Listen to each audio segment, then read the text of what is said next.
Based on the readings from chapter 6, I guess there's a lot of things that excite me. I love the information that I gained about how toddlers' brains develop, especially through literacy and shared reading and conversation with parents and staff members, and in particular their parents.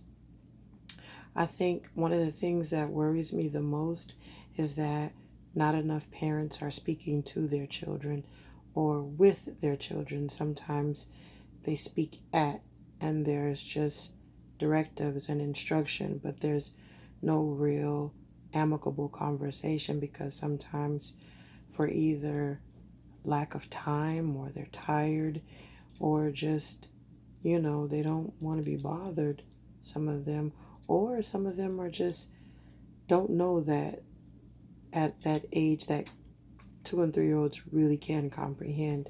So that was one of the things that concerned me. I think one of the suggestions I would have for my parents is the importance of communicating with your children and reading to them.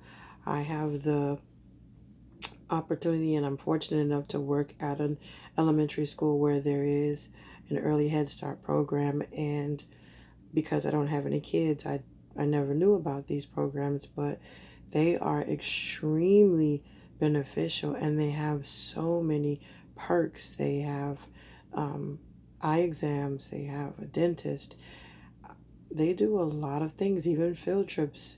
They do a lot of curriculum with the children and a lot of reading, and the centers and the structured PE. It's just a time for them to really explore their physical environment and things around them.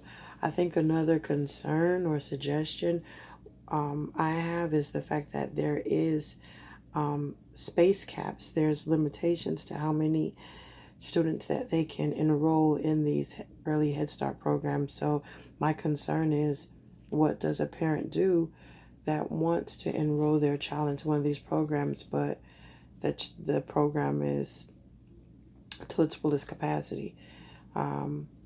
Some of them cannot afford to go anywhere else or drive anywhere else, and that's been one of the issues that I've seen at my school.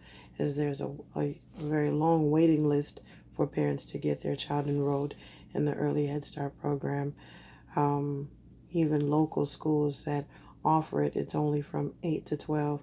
So then arises another problem with who's going to watch the child until the parent gets off, especially if they can't afford it. So there are many factors that I would like to see implemented. Maybe more schools have an early Head Start program. I don't know if every public school has one. I know that ours does. And they also have a autism program as well.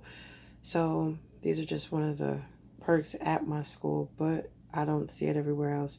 And I think that's my greatest concern is, what about the people, the parents in the neighborhood who would like to go there, who would like to, you know, be a key factor in their child's brain and cognitive development, but they just don't have the local resources. So I would like to look more into what are other options that parents have into enrolling their children or child into an early Head Start program. But I did thoroughly enjoy the information from the book about shared reading and just speaking, because I was raised in a single parent home, and my mother was very adamant about reading to us daily. So the benefits are apparent and they do work. I just wish that every parent had access to that